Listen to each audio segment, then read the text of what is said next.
इसमें जो कार्य पद्धति बदली है उसमें ये तय हुआ कि सरकार अपना रिपोर्ट कार्ड आपके सामने रखेगी। ये प्रेस कॉन्फ्रेंस नहीं है। जो हमने 9 वर्षों में किया, जो हमारा रोड मैप था जिसको हमने अचीव किया, उससे कई जगह ज्यादा बेहतर करने का काम किया, वो एक बार देश के सामने आना चाहिए। अभी 1 वर्ष और बचा है, इसमें चीजें और शेप लेंगी और उसके बाद में फिर 2024 का चुनाव होगा। मैं एक उदाहरण में अपने विभाग का देना चाहता हूं, और जो देश और दुनिया दोनों के लिए महत्वपूर्ण है, वो फूड प्रोसेसिंग से लेकर है। आप सब वरिष्ठ पत्रकार हैं, आपको ध्यान होगा कि 2017 में जब अंतर्राष्ट्रीय फूड फेस्टिवल हुआ दुबई में, तो सबसे पहले, मैं 2017 कह रहा हूं जिम्मेदारी के साथ, दुबई, जब प्रधानमंत्री ने कहा कि भोजन में और पौष्टिक भोजन में जमीन आसमान का अंतर है, अगर हमें फूड सिक्योरिटी की गारंटी दुनिया को देनी है तो हमें श्री अन्न की तरफ जाना पड़ेगा, मिलेट्स की तरफ जाना पड़ेगा। 2017 में जब ये बात कही गई तो उस समय दुनिया ने सुना, लेकिन किसी ने बहुत उत्साह नहीं दिखाया।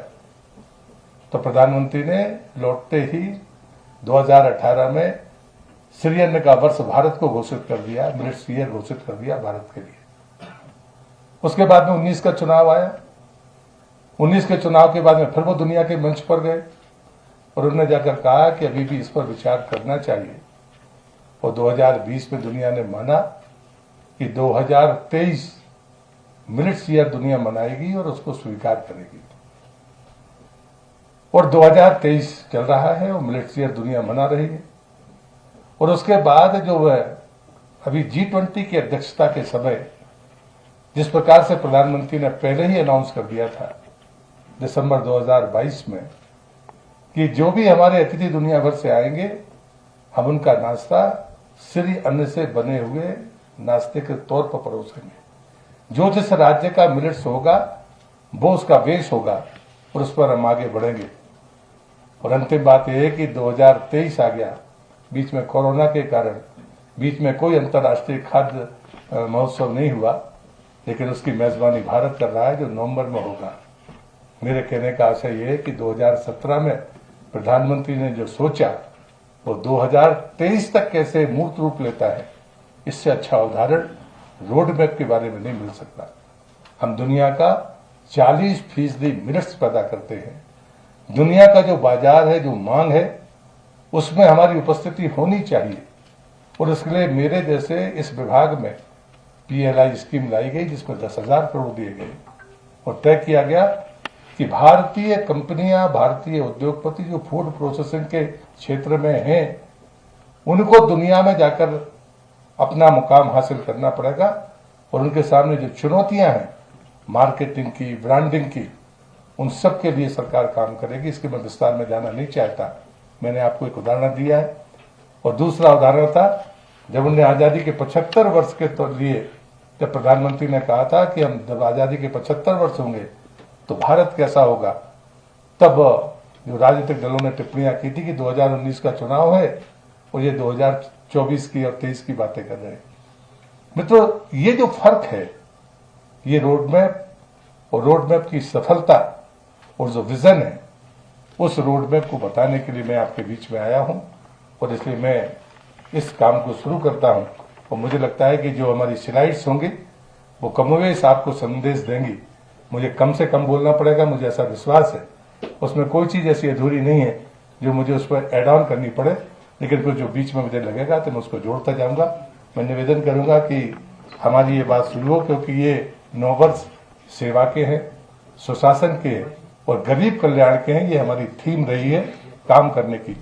और कल भी जब प्रधानमंत्री जी ने नए लोकसभा का लोकार्पण किया तो उन्होंने यही कहा है कि नूतन और पुरातन तकनीक के साथ में हम विकास को कैसे गति देंगे। गति के साथ में प्रगति का ये मॉडल, ये 9 साल है, वो मैं आपके सामने प्रस्तुत करना चाहता हूं। मैं चाहूंगा कि शुरू करें। नेक्स्ट, करीब 80 करोड़ लोगों को खाद्यान्न दिया गया, जो अभी भी निरंतर जारी है। ये जिम्मेदारी दुनिया की परिस्थितियों से, हम किसी भी दुनिया के देश से कंपेयर करेंगे तो भारत बेहतर स्थिति में है। मिशन पाई पाई, गरीब की भलाई, जो डायरेक्ट बेनिफिट ट्रांसफर बेनिफिट की स्कीम हुआ है, उससे जो अंतर आया उसका आकलन आप भी कर सकते हैं और हर पढ़ा लिखा नौजवान इस बात को महसूस भी करता है। बिना भेदभाव के जो स्वदेशी वैक्सीन बनी और आज दुनिया में लगभग 50 देशों को हमने वैक्सीन दी, लोगों ने इंतजार किया, हमने बनाई भी, वैक्सीनेशन भी किया और उसको एक्सपोर्ट भी किया, हमने दुनिया को दिया भी है। ये सबसे मुझे लगता है कि हमें ध्यान में रखना होगा ये आंकड़ा कि 3.5 करोड़ लोगों को प्रधानमंत्री आवास मिले हैं। उसके पहले जो थे उससे कंपेयर करने के लिए आपके पास में आंकड़े हो सकते हैं, लेकिन आगे जो चीजें आएंगी वो उससे कोरिलेटेड होंगी। शौचालय 11 करोड़ 72 लाख। स्वच्छता अभियान के तहत जब गांधी जी की 150वीं जयंती का मौका आया था तब प्रधानमंत्री ने कहा था, और वो 19 के बाद थी, तब उन्होंने कहा था कि गांधी को स्वच्छता पसंद है, क्या स्वच्छ भारत हम उनके चरणों में अर्पित कर सकते हैं। इस पर भी लोगों ने टिप्पणियां की थी, लेकिन ये आंकड़ा है, इस आंकड़ा ने बताया कि इनको ऑपरेशनल बनाने के लिए तब चिंता नहीं हुई थी। नेक्स्ट स्लाइड में वो आएगी, लेकिन हमने अगर 3.5 करोड़ घर बनाए तो उसमें 11 करोड़ 72 लाख शौचालय बनाए। आगे की स्लाइड इससे रिलेटेड होगी, वो जरूर आप देखें। नेक्स्ट, ये आंकड़ा है कि उस समय जब स्वच्छता अभियान शुरू हुआ था तो 39% था, आज वो 100% है शौचालय। थोड़ा पीछे करिए, नल जल वाली। ये आंकड़ा महत्वपूर्ण है। अभी हमने पिछले ही महीने 12 करोड़ परिवारों को नल जल कनेक्शन पहुंचाए हैं। हिमाचल का आंकड़ा आदरणीय जयराम जी ने दिया है। अगर हम 11 करोड़ 72 लाख शौचालय की बात करते हैं और 12 करोड़ परिवारों में अगर पानी पहुंचाने की बात करते हैं, तो ये नेक्स्ट विजन है जो आपको और हम सबको बैठकर दुनिया देश के बारे में सोचना होगा। अगर ऑपरेशनल टॉयलेट चाहिए तो पानी के बगैर वो ऑपरेशनल नहीं हो सकते। दूसरा नेक्स्ट स्टेप आएगा कि पानी आप लेकर कहां से आएंगे, फिर ग्रे वाटर मैनेजमेंट के बारे में आप कैसे करेंगे। ये मोदी सरकार का रोड मैप है और ये आंकड़ा मुझे लगता है ये तीनों को जब हम एक नजर से देखते हैं कि मकान है, शौचालय है और पानी है, तो फिर स्वच्छता की हम गारंटी दे सकते हैं।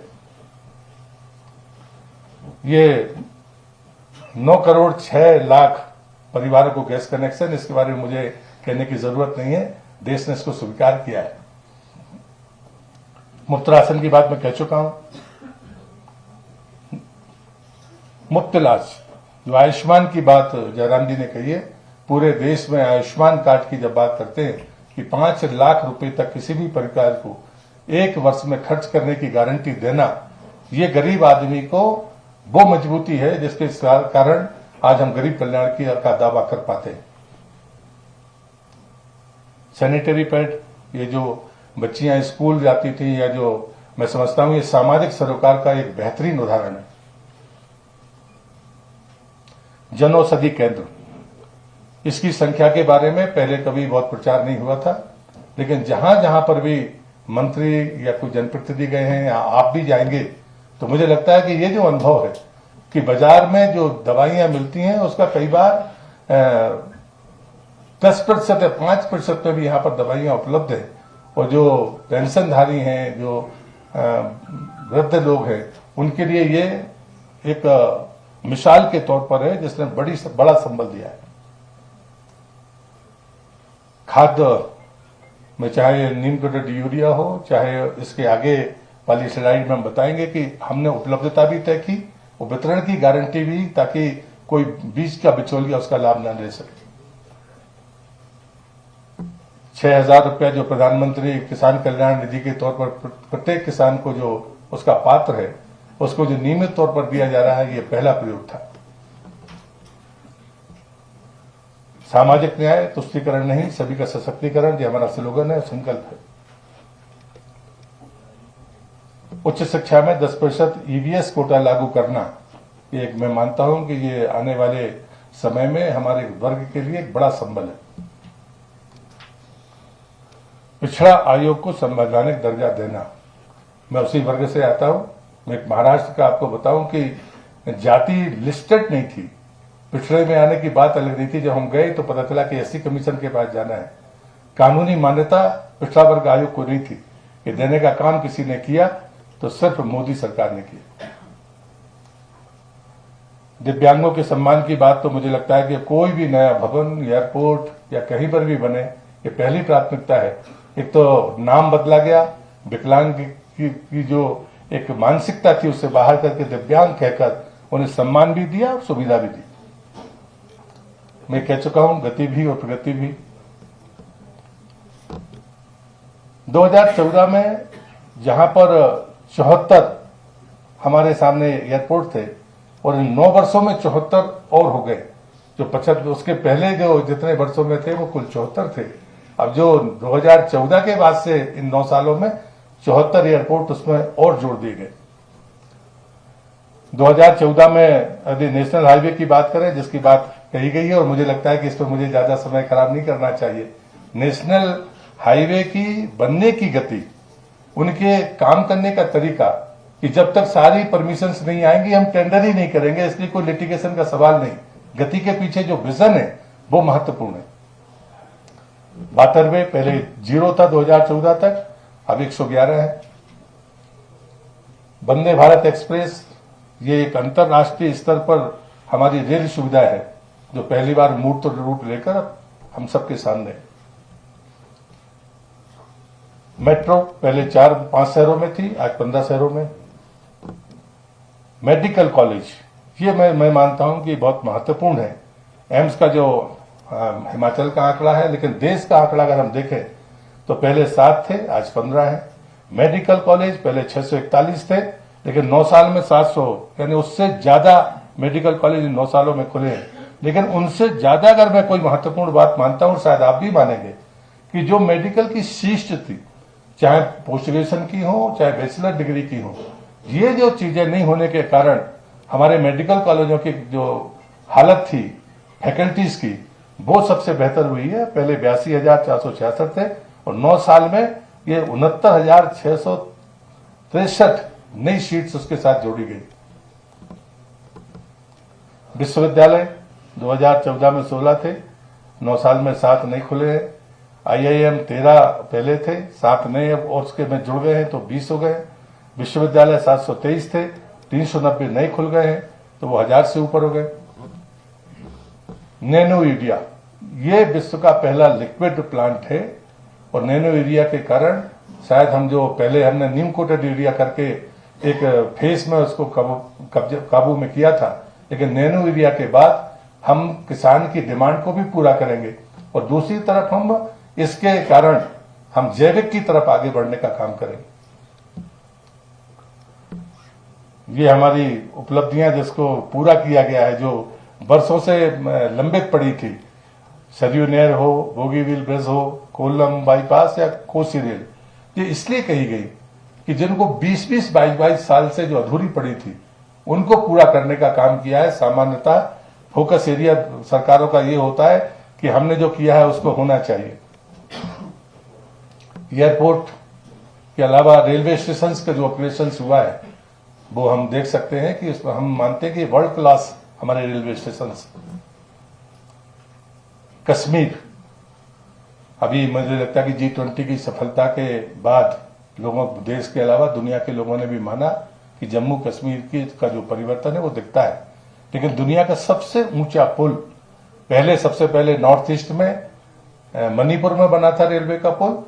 कश्मीर का इस पुल बनने के बाद में दुनिया का सबसे ऊंचा पुल ये है। इसके पहले मणिपुर में इम्फाल के पहले एक बड़ा पुल बन चुका है।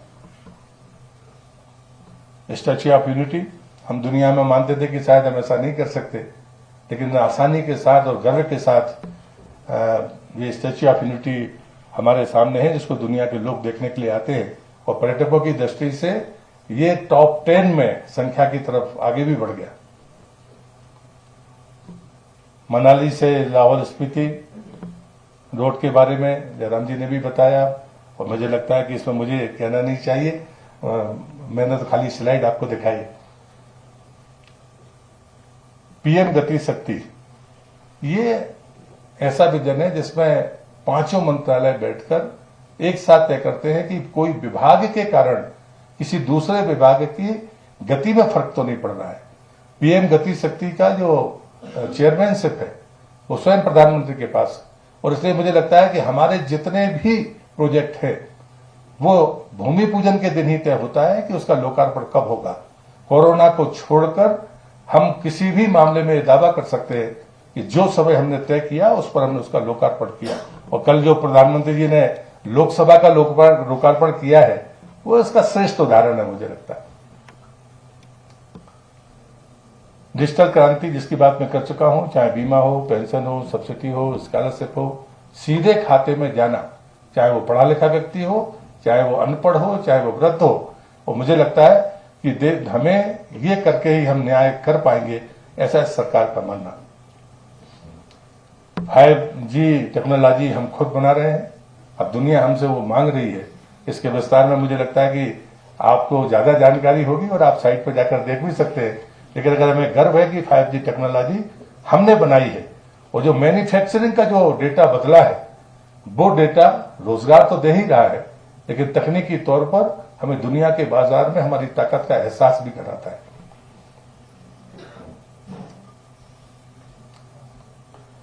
निर्यात के बारे में मैं एक आंकड़ा फूड प्रोसेसिंग का जरूर दे सकता हूं, बाकी निर्यात के आंकड़े तो आपके सामने हैं। हमने रक्षा क्षेत्र में निर्यात शुरू किया, लेकिन फूड प्रोसेसिंग में जब प्रधानमंत्री जी ने कहा था कि $400 बिलियन का एक्सपोर्ट होगा, $1 बिलियन का, और उसके बाद में लगता था कोरोना के बाद क्या होगा, लेकिन कोरोना के बीच में ही हम इस आंकड़े को पार कर रहे हैं।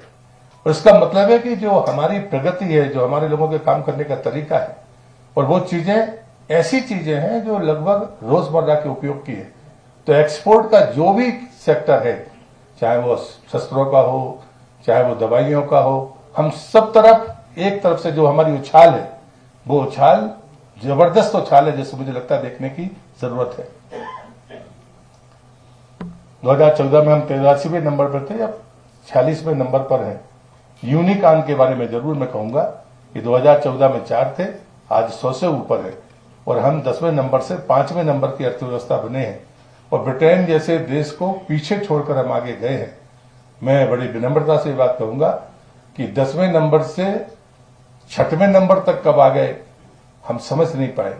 जब दुनिया ने लिखना शुरू किया कि आप 5वें नंबर पर पहुंचे और ब्रिटेन को ढकेल दिया, दुनिया ने हमारा ध्यान आकृष्ट किया, तब जाकर शायद हम देश के लोग इस बात को मान पाए कि नहीं, ये हमारी एक ऐसी उछाल है जिसको दुनिया स्वीकार करती है। ईज ऑफ डूइंग बिजनेस जिसकी बात लगातार प्रधानमंत्री कहते हैं, हम 142वें नंबर पर थे, अब 63वें नंबर पर है। मोबाइल मैन्युफैक्चरिंग की बात मैंने आपसे की है, हम 12वें स्थान पर थे, अब दूसरे स्थान पर है।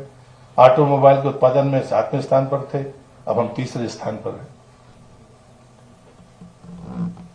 चाहे यूनिकॉर्न की बात करें, स्टार्टअप की बात करें, ये आंकड़ा बताता है कि हमारे नौजवान अपनी तकनीक के साथ किस तेजी के साथ आगे जा रहे हैं। ये आंकड़ा इस बात का गवाह है। 4 दशक बाद नेशनल एजुकेशन पॉलिसी आई है, और वो पॉलिसी इस देश के लिए जरूरी है कि हम अपनी सांस्कृतिक विरासत के साथ, अपनी मेगा और प्रतिभा के साथ दुनिया में जब हम जाते हैं, जिस कारण से हमारी पहचान है, जिस बात से हमारी कीमत है, वो निश्चित रूप से यूथ को लिए जरूरी है। तो national education policy, skill India का जो आत्मनिर्भरता का हमारा संकल्प है, उसने ये अवसर प्रदान किए हैं, और उसी का परिणाम है कि जो खेल जैसा क्षेत्र है, हम सब इस बात को लेकर कहीं ना कहीं सोचते थे कि इतनी बड़ी आबादी है और हमारे पास मेडल्स नहीं होते, लेकिन ये सफलता अब साफ दिखती है।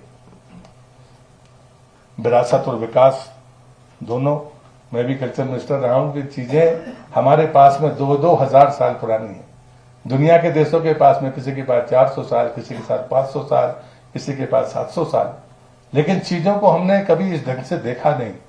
लेकिन मोदी जी ने मेरे मतलब जब मैं कल्चर मिनिस्टर था, जितनी मूर्तियां यहां से चोरी गई थी, उनकी जो संख्या है, पूरे 2014 तक कुल 41 मूर्तियां आई थी। आज वो संख्या 150 से ऊपर है, और एक सिक्के थे वो तो 17,000 थे, और मुझे लगता है कि वो सारे हमारे आर्काइव में हैं। और जब भी प्रधानमंत्री विदेश जाते हैं तो कोई ना कोई मूर्ति, तब तक वो चीजें होती है, हमारी भारत से चोरी गई कोई अगर हमारी प्रोसेस है तो हम उसको वापस लाते हैं, और हम मानते हैं कि ये हमारी पहली प्राथमिकता है। महाकाल का कॉरिडोर हो, बनारस हो, राम जन्मभूमि का मंदिर हो, ये ऐसी चीजें हैं जो हम सबको दिखती है। नेक्स्ट, नॉर्थ ईस्ट की बात मैंने आपसे कही है कि जितने भी, मैं एक बात जरूर कहूंगा कि अटल जी ने जो भूमि पूजन किया था, उन्होंने कहा था कि लुक ईस्ट, प्रधानमंत्री जी ने कहा था एक्ट ईस्ट। और आज चाहे रेल परियोजना हो, चाहे सड़क परियोजना हो, चाहे एयर कनेक्टिविटी हो, सारी की सारी आज मैं कह सकता हूं कि 100% तरीके से मूर्त रूप ले रही है। ये नॉर्थ ईस्ट की जो कल्पना है, जिसके बारे में देश कभी सोचता नहीं था, मोदी सरकार के समय अगर कोई बड़ी चीज मैं मानता हूं, मैं वहां पर रहा भी हूं इन 4 साल, मैं समझता हूं इससे बेहतर काम नहीं हो सकता। पूर्वोत्तर की संस्कृति का प्रचार, अभी मन की बात में भी प्रधानमंत्री जी ने कहा था, और वो अनुभव नौजवानों के दिमाग में है। रिन्यूएबल एनर्जी की बात मैं पहले आपसे कह चुका हूं। पर्यावरण संरक्षण और संवर्धन, ये तीनों ऐसी चीजें हैं कि हम साम्राज्यवादी देश नहीं है।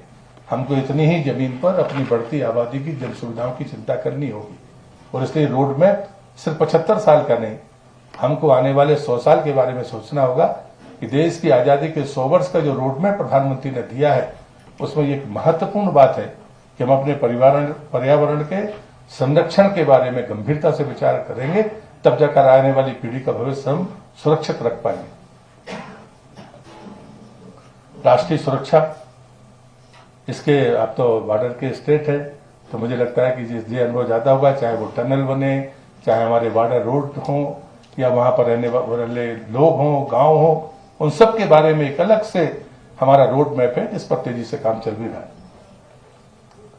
राष्ट्रीय सुरक्षा सर्वोपरि है।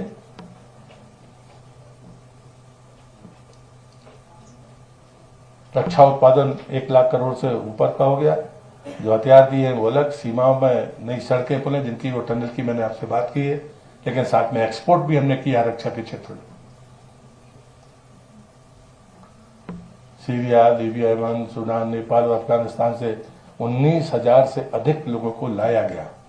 ये प्रयोग इन 9 वर्षों में हमने हमेशा कहा कि भारत का कोई भी नागरिक, अभी यूक्रेन और रूस के बीच की घटना देश और दुनिया ने सबने देखी और महसूस की है, तो मैं मानता हूं कि दुनिया के दूसरे देशों ने भी हमसे मदद ली कि हम उनके नागरिक सुरक्षित तरीके से अगर कोई बाहर निकाल सकता है तो भारत निकाल सकता है। कोविड महामारी के दौरान हमने लगभग 3 करोड़ लोगों को हम दुनिया से भारत को लेकर आए। G20 की बात से मैंने अपनी बात शुरू की थी कि वसुधैव कुटुंबकम का नारा, कल प्रधानमंत्री जी ने संसद के लोकार्पण में कहा है कि भारत विकसित देश से विकासशील देश बनना चाहता है, और ये जो 25 साल हैं अमृत काल के, इन 25 साल में हमें इस स्थान पर पहुंचना है। और इसलिए जरूरी है कि भारत अगर विकसित होगा तो फिर दुनिया विकसित होगी। अगर भारत शांति का संदेश देगा तो दुनिया में शांति का संदेश जाएगा। और इसलिए वसुधैव कुटुंबकम का जो स्लोगन था, उसको हमने कोरोना में भी करके दिखाया कि ताकतवर अमेरिका हो चाहे जरूरतमंद ब्राजील, हमने 150 देशों को दवाइयां दी थी, तब भी हमने कभी किसी के साथ भेदभाव नहीं किया। और इसलिए G20 में अगर हमने वसुधैव कुटुंबकम का नारा दिया तो उसका परिणाम आज जो प्रतिष्ठा, जिसकी बात जयराम जी ने प्रारंभ में की थी कि प्रधानमंत्री देश के, लेकिन जब उनको सम्मान मिलता है तो भारत वंशियों का जो सम्मान बढ़ता है, जो लोग देश में से बाहर रहते हैं, चाहे वो NRI हो या फिर वो नौकरी पेशा करने के लिए गए हो, मुझे लगता है कि अगर कोई हमारे बीच से जाता है तो वो जो कहेगा वो अनुभव बड़ा है। और बाकी चीजें तो हम देख ही रहे हैं, जो उसके चित्र हैं, इनके बारे में मैं अलग से कुछ कहूंगा नहीं, लेकिन मैं जरूर कहूंगा कि पहले हम